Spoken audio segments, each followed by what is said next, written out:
Hi students, good evening everyone. I hope all are doing well. Welcome to Infinity Learn by Sri Chaitanya. This is me Soorya, your chemistry faculty from Infinity Learn. And I hope I am audible.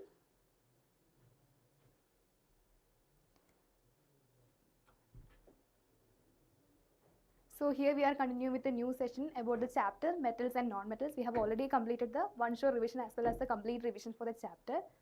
So we have already studied, right, what you mean by the metals, what you mean by the non-metals, what are the different physical properties as well as chemical properties of metals and non-metals. Then we have studied the metallurgy part, right, extraction of metals, we have already studied. So based on that topic, which are the most important topics, it is covered in the CBSE examination we are going to discuss today.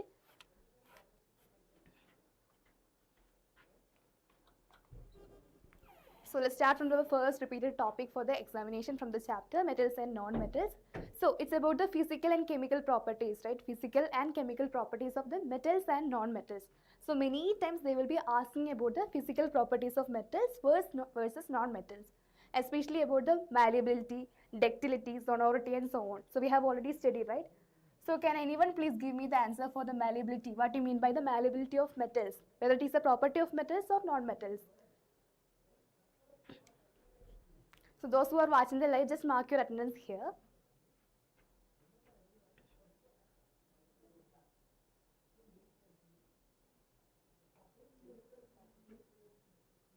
So what do you mean by malleability? Whether it is the property of metals or non-metals?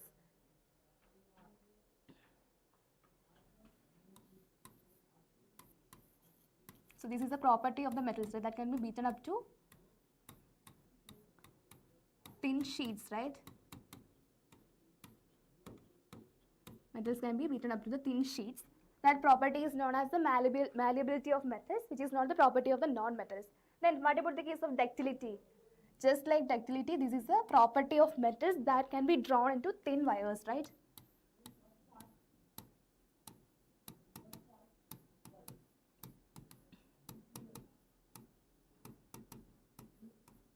Then conductivity, as we already know, it can easily conduct electricity as well as the heat, right? So these are the conductors of electricity as well as the heat. Then what about the case of luster? Luster means the shiny surface, right? We can see for the metals there will be shiny surface is present. That shininess of the metals are known as the luster, right?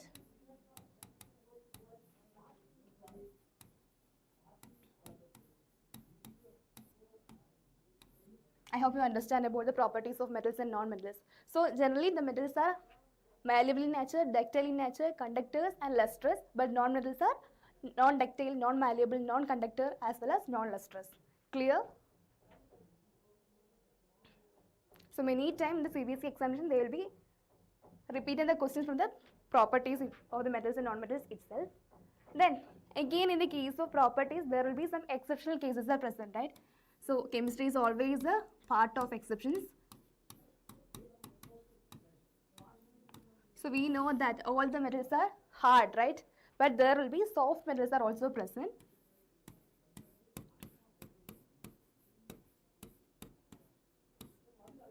So you can use the tip like this, lips, right? Lips are soft, right? So Li stands for the lithium, P stands for the potassium, and S stands for the sodium. These are the soft metals. Generally the metals are hard, but the soft metals are also present like lithium, potassium and sodium. These are the exceptional cases. You can expect this type of question for the exceptional cases. Then what about the case of mercury? Generally all the metals are solids, right? But the mercury is liquid in state.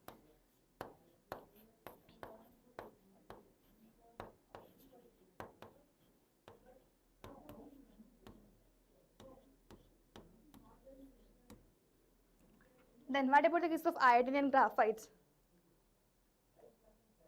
Okay, we will come to that point. And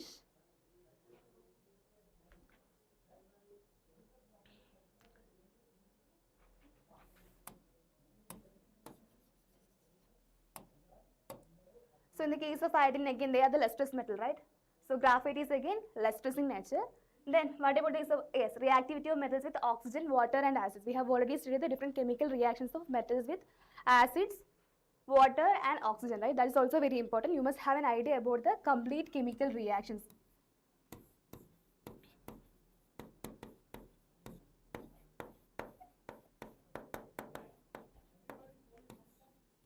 Okay, then let's go with the amphoteric part, right? So we know that there will be, whenever the metal is reacted to oxygen, they will be forming the oxides, right?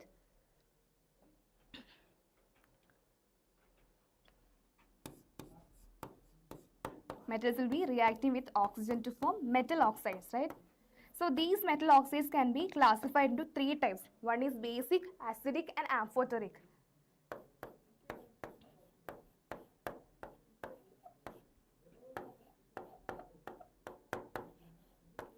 So depending upon the property of these oxides, these can be classified into basic, acidic, and amphoteric, right? Generally, if you are talking about the case of metal oxides, they will be easily react with the acid substance clearly, right? So they are known as the acidic oxides. Sorry, basic oxides, right? They will be react with the acids, so they are known as the basic oxides. Then, whenever the non-metals are reacting with oxygen, they will be forming the non-metal oxides, right? So if you are treating these non-metal oxides with the bases, they will be clearly forming the corresponding product, right? So that such type of oxides are known as the acidic oxides.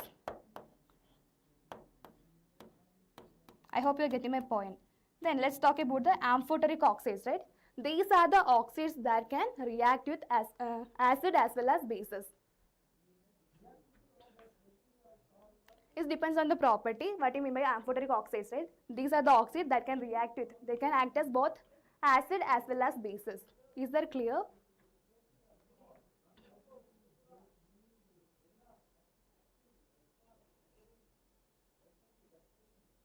And is that clear?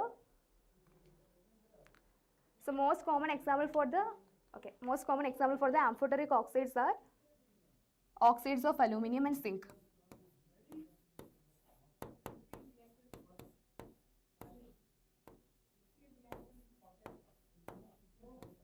I hope you got the point.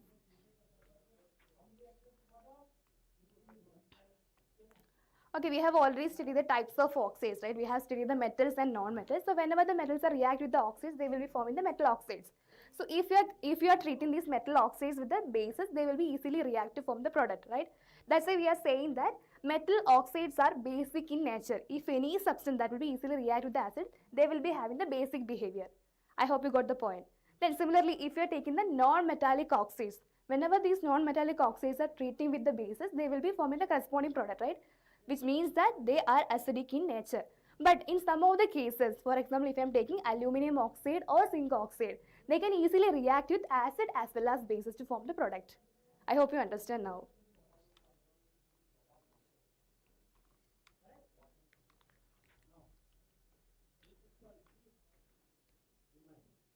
Okay, fine. Can you please give me the answer for this question? This is based on the exceptional part of the chemistry, for the metals and non-metals. A metal and a non-metal that exist in liquid state at the room temperature respectively.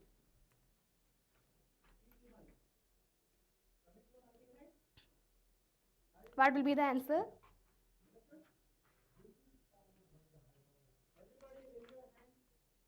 Yes, option C, right? Option C is the correct answer. As we already know, all the metals are solid in nature except mercury, right? Mercury is exists in the liquid state, which you can see in the clinical thermometers.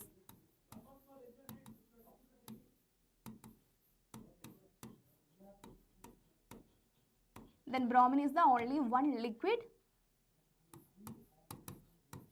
non-metal, right?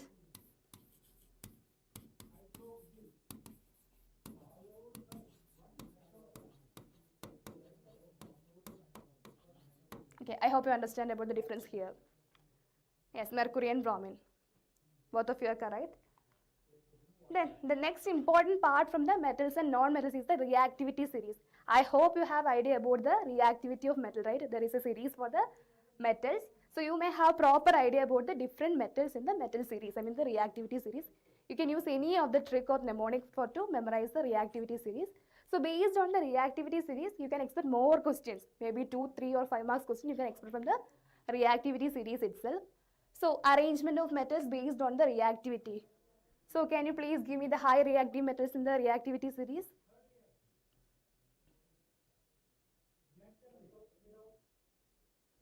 Which are the highest? In the case of reactivity series, we are arranging the metals in their decreasing order of reactivity, right? Decreasing order of reactivity. So for example, if I'm starting from the, yes, potassium, right? Okay, I will write down here. Potassium is the first one, then sodium, right?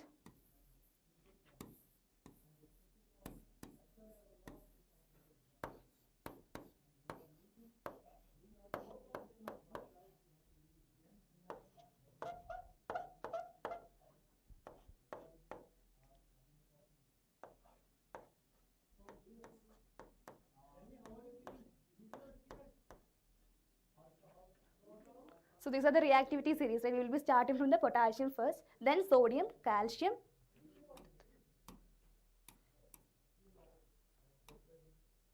Okay, sodium, calcium, magnesium, then aluminum, zinc, iron, tin, lead, hydrogen, after that copper, silver and gold. These are the reactivity series of metals, right? So we can say that these are the highly reactive metals, right? Potassium, sodium and calcium, highly reactive metals.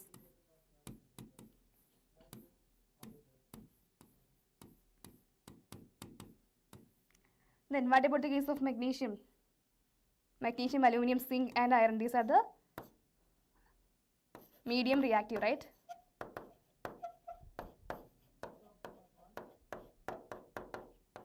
Then these are the least reactive. These are the noble metals which exist in the free state, right? So we will be comparing in terms of the hydrogen. Hydrogen will be taken as the reference. So is there any metals which is highly reactive than the hydrogen, they can easily displace the hydrogen from the acid. I hope you understand the point. Sn is our tin.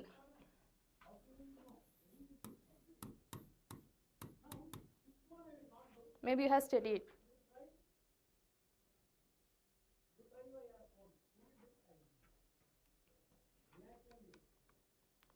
So it is coming from the Latin name stannum.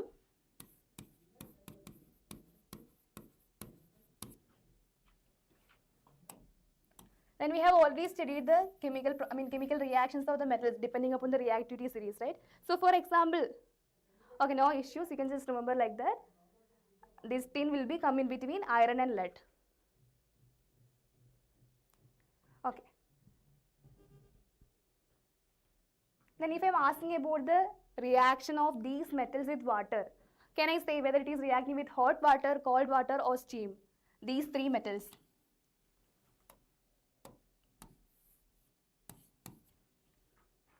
Maybe you have studied. What is the reaction of these metals with water?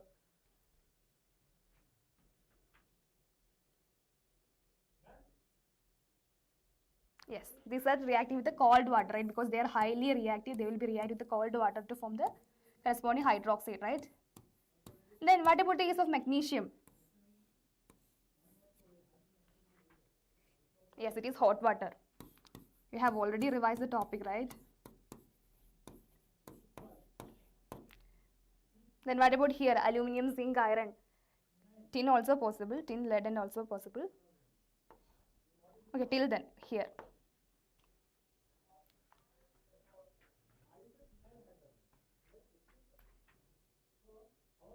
Yes, these will be, medium reactive will be treated with the steam, right? Water vapor. So they will be forming the corresponding oxides. Then these less reactive or least reactive metals does not react with either cold water, hot water or steam. I hope you understand.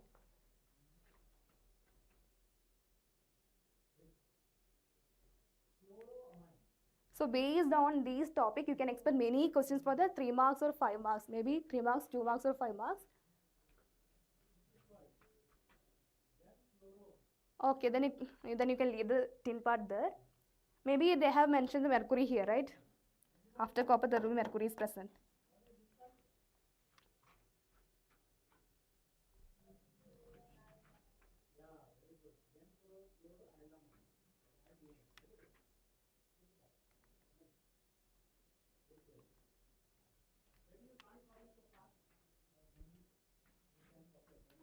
I hope you understand, right?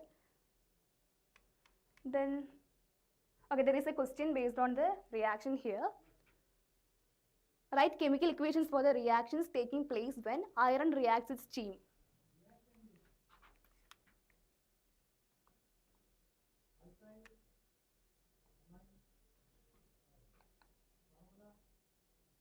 Aluminum belongs to the medium reactivity series. I mean, in this reactivity series, they belong to the medium reactivity.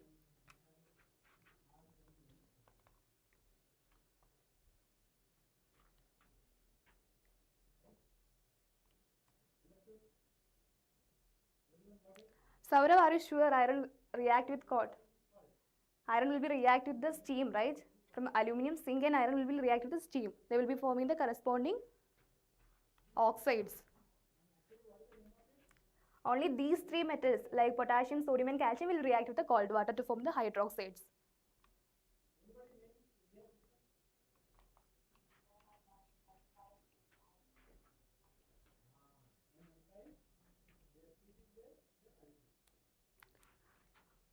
Okay, just refer the balanced equation there. I will just take a brief idea. Iron will be react with the steam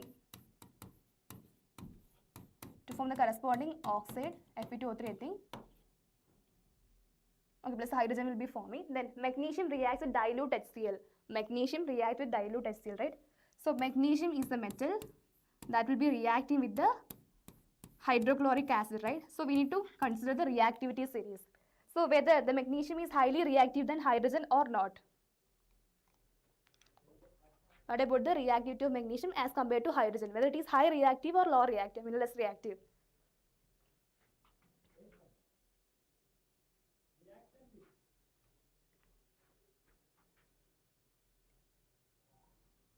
As you can see, right, magnesium is above the hydrogen here, which means magnesium is more reactive than the hydrogen. So that this magnesium will replace hydrogen from the hydrochloric acid to form hydrogen gas and the corresponding salt. That salt will be magnesium chloride, MgCl2. I hope you understand. So whenever you are writing the chemical equation for the examination, you must be aware that you should be given the complete balanced chemical equations, right? Then the last one, copper is heated in air.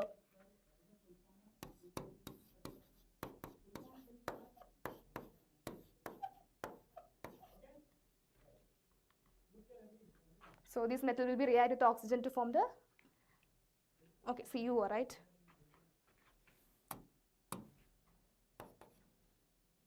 Okay. What will be the balancing? Okay, 2Cu plus O2 gives 2CuO.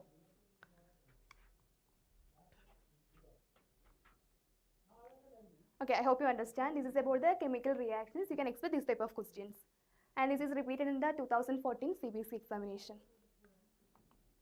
Then, the very important part for the metals and non-metals is the metallurgy part, extraction of metals, right? So, we have already studied different methods for the extraction of metals.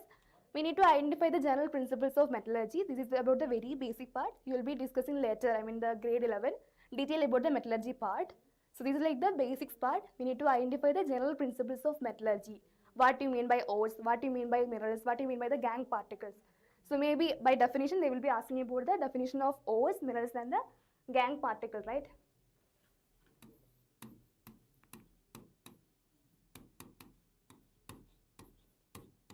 So what will be the difference between ores, minerals and gangue particle? Anyone? Please give the answer in the comment box.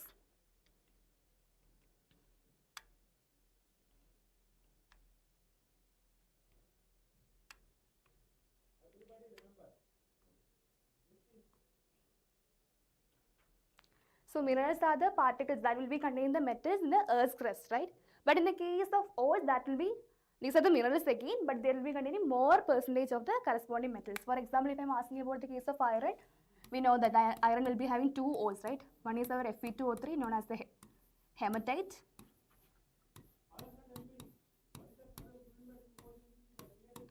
Then another one is the Fe3O4 magnetite, right?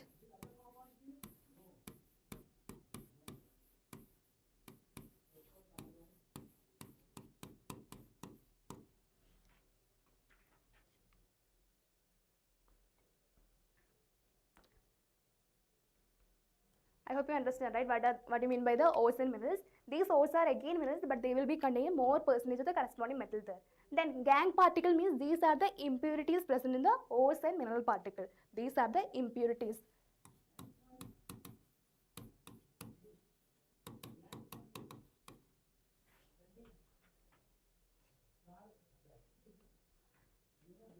Hi, Khair. I'm doing good. What about you?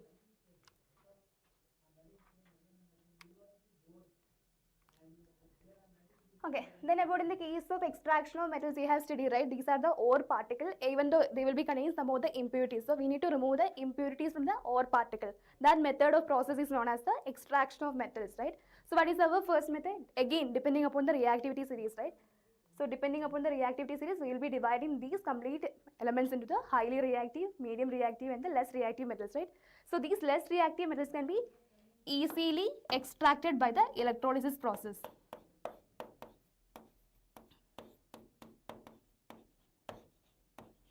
Maybe you have studied. We have already completed the chapter.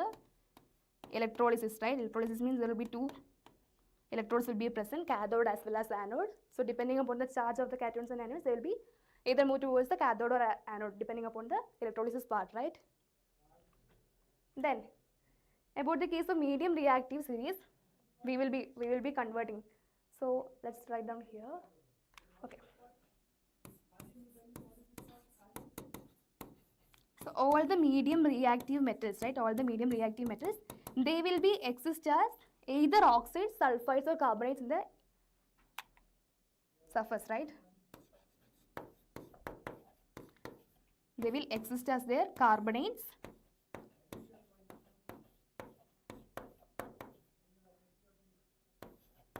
sulfides, or their oxides.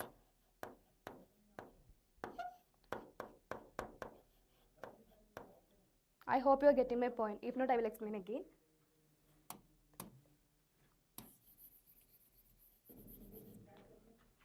So first, our first step is to convert these carbonates and the sulfides ores to oxides by using two methods, calcination and roasting. You have already studied.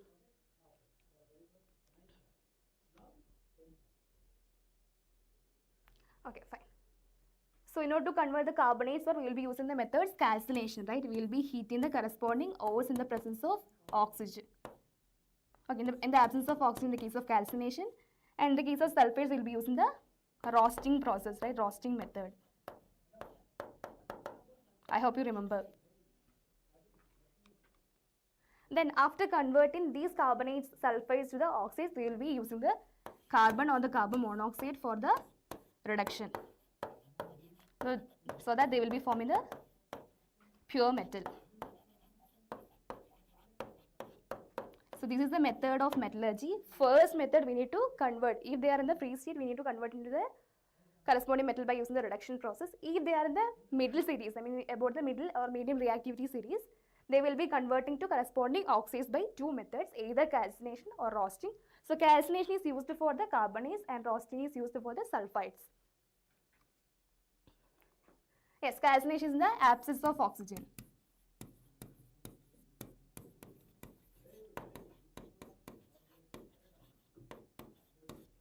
Then roasting, you can remember like this, there is an oxygen, right? So it will be in the presence of oxygen.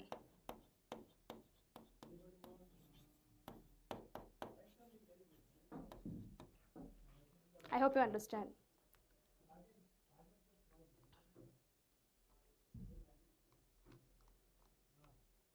So these are the very important part of the metallurgy part. Let's solve one problem, one question based on the calcination and roasting. Differentiate between roasting and calcination, giving chemical equations for each.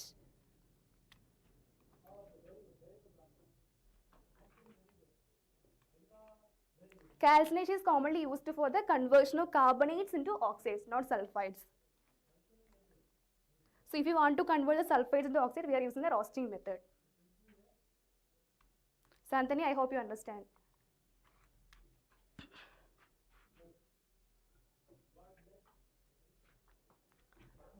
So can you please differentiate roasting and calcination here?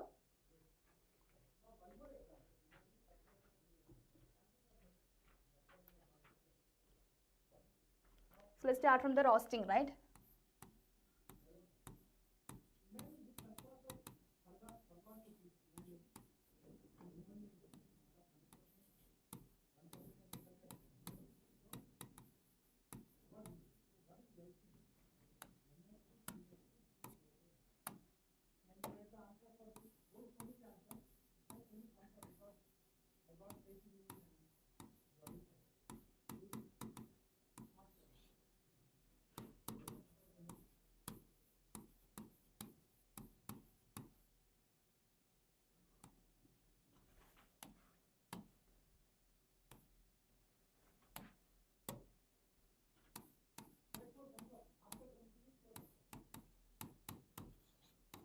So can you please give me one example for the chemical equation? Roasting in presence of oxygen. You can remember there is an oxygen in the case of roasting, right? There is an O here. So O stands for oxygen. Any example?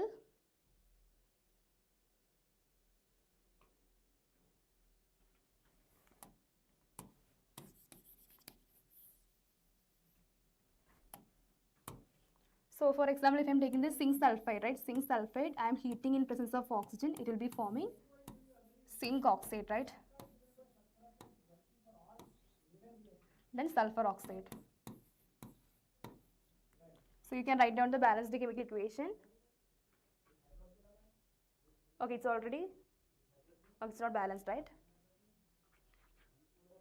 I am taking the zinc sulfide. Zinc sulfide will be treating with heating with the presence of oxygen. They will be converted to zinc oxide plus sulfur dioxide. This is about the roasting. Then we can talk about the calcination, right?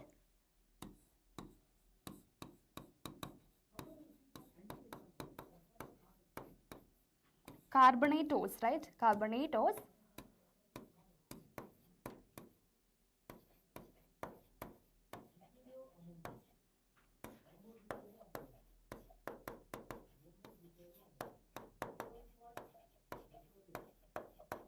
Heating in absence of oxygen. So we can use the same carbonate for the zinc itself. Zinc carbonate, right? We will be heating. It will be forming zinc oxide plus carbon dioxide. Is that clear?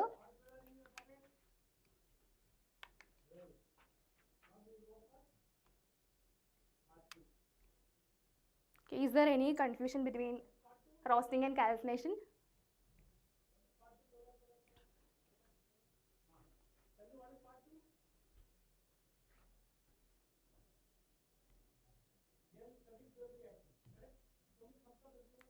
Okay, I hope you understand. Okay, the next part is about the corrosion part, right? Towards the end of the chapter, we have already studied the corrosion, and we have already studied in case of chemical reactions and equation, first chapter also, right, about the corrosion part. So mainly you need to focus about the rusting of iron, the chemistry behind the rusting of iron. Then what are the conditions required and the method to prevention, like galvanization, painting and so on. Painting and alloying. These are the methods to protect the method for the protection of, corrosion, right? So these are very important. And one more point I'm adding here, it's about the tarnishing of copper.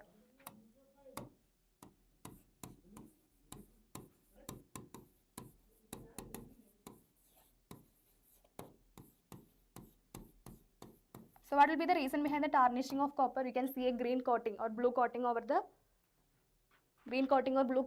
copper surface, right, after corrosion. What is the reason behind that?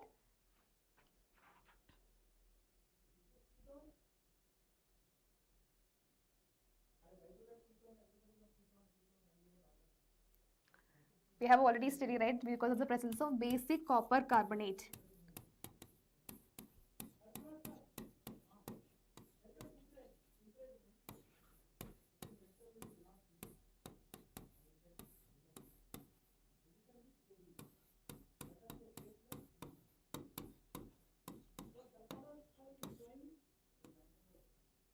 So this is the chemical formula of the basic copper carbonate. Here base is used as the copper hydroxide plus copper carbonate. In the case of tarnishing of copper, you can see a blue coating or the light greenish blue color coating. I hope you understand. I'm repeating again, corrosion part is very important, especially for the method to prevent the corrosion like galvanization, painting and alloying. You can expect 3 marks question from the same topic. The next part is about the alloys, right? Alloys we have studied. These are the mixture of two metals or the metals and non-metals. So definition is very important. Examples are also very important and their purposes, right? So we have studied the brass, bronze, steel, stainless steel, solder and amalgam. You have already idea about the composition of these different metals here, right? Then the properties of alloys versus parent metals, which is already given in our textbook.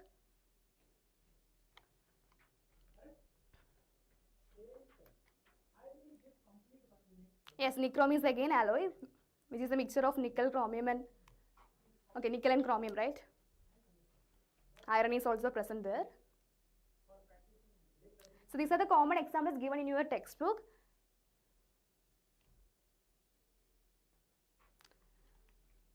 Okay, let's practice one question here. Okay, give composition of the alloy brass and bronze.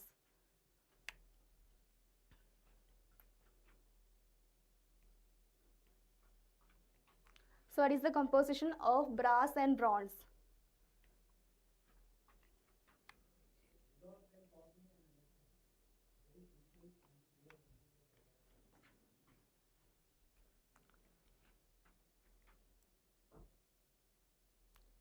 Parent metal means if you are considering the alloy, in the case of alloy, which one? For example, if you are taking about the case of brass, which are the different metals here in the case of brass?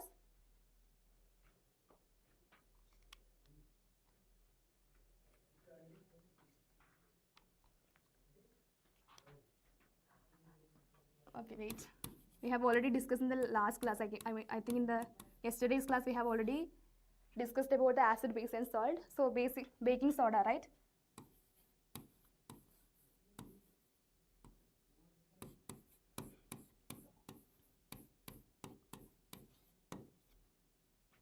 Sodium bicarbonate is known as the baking soda.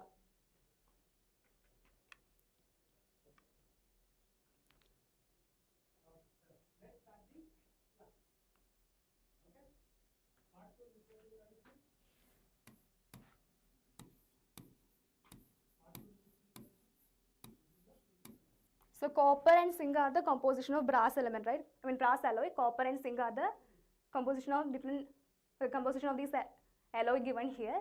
So if you are comparing the percentage of these brass element, I mean percentage of these copper and zinc in the case of brass, you can say that copper is more than that of the percentage by percentage wise, copper is more than that of the zinc. So we can say that in the case of these alloy, copper is the parent metal. Ritu, I hope you understand now.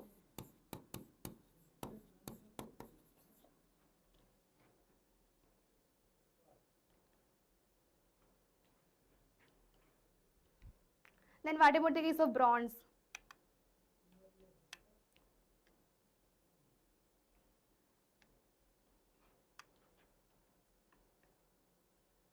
Hi Madhu, what do you think, whether it can conduct electricity or not? You can take an example of brass, bronze, steel, stainless steel, or solder or amalgam, whether it is possible. You can think about that. Then what about the case of bronze? Again copper plus tin, right? So this is again copper is the parent metal.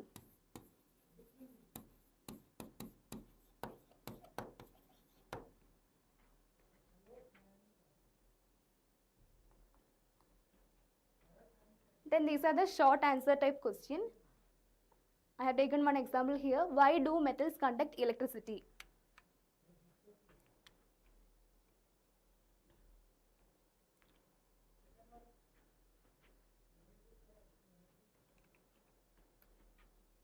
So what will be the answer of that? Why they are conducting electricity?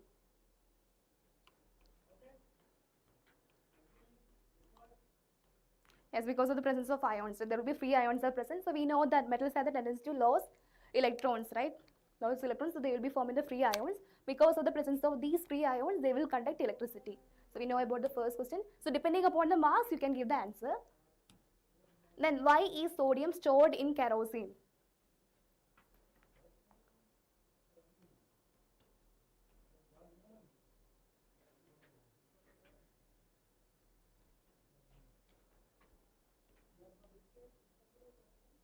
So what will be the answer for this question? So this you can answer based on the reactivity series, right?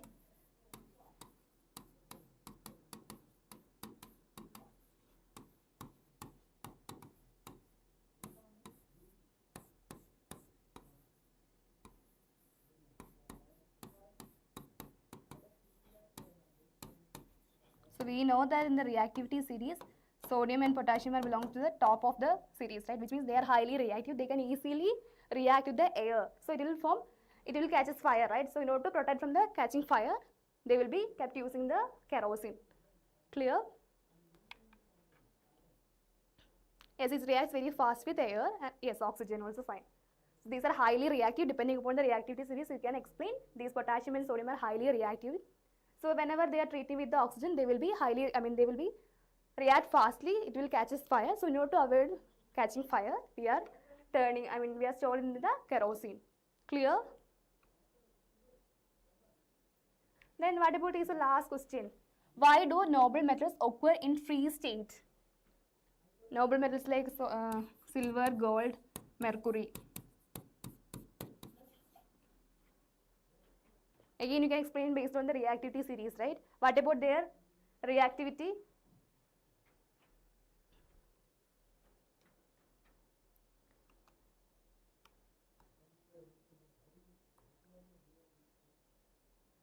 Okay, I hope you have studied the noble elements, right? So these are the elements which does not react easily with any other elements. They are highly stable.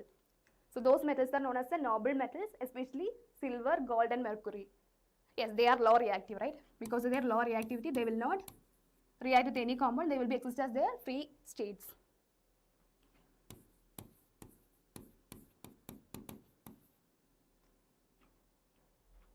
Okay, there is a small correction.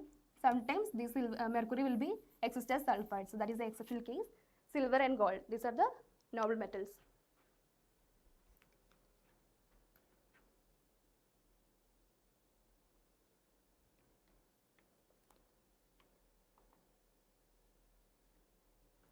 So we have already seen many important topics from the chapter metals and non-metals.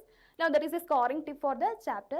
Write chemical equations for every reaction question. So if you have any question based on the chemical reaction, write the proper balanced chemical equation.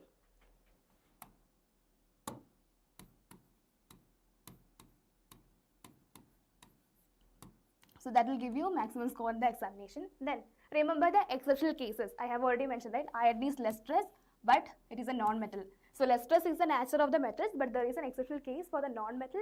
Even though iron is a non-metal, but they have the shiny surface, right? Then graphite. Generally, non-metals are non-conductors of electricity, but in the case of graphite, you can see in the nib of the pencil, right? So they conduct electricity, but it is a non-metal again. So more exceptional cases are there in the chapter, metals and non-metals. So just refer from there, right? Then what about the next one? Corrosion, alloys and extraction steps. I'm repeating again. Calcination and roasting.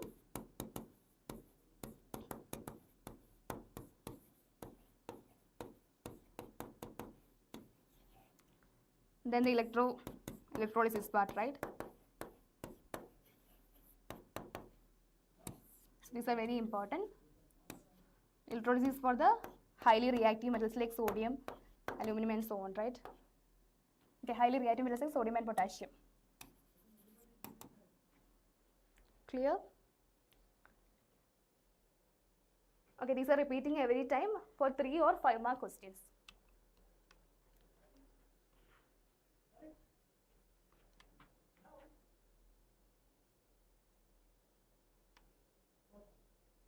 Okay, I think this was the last topic. We have already completed the chapter, right?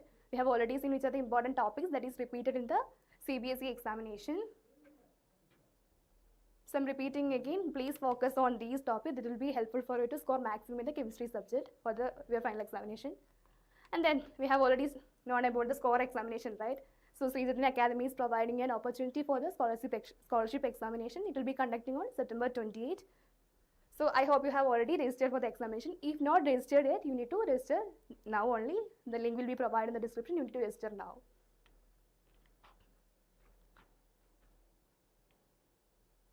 Okay, that's all about from my side for today. I hope you guys enjoyed the session. If you really like the session, hit the like button. Share this session to your friends also and subscribe our channel. If you want to get the session PDF, you need to join our Telegram channel, Infinity Learn 9 and 10 Telegram channel. You will be getting the session PDF after all the classes. So, thank you so much all of you. See you in the next class. Bye-bye.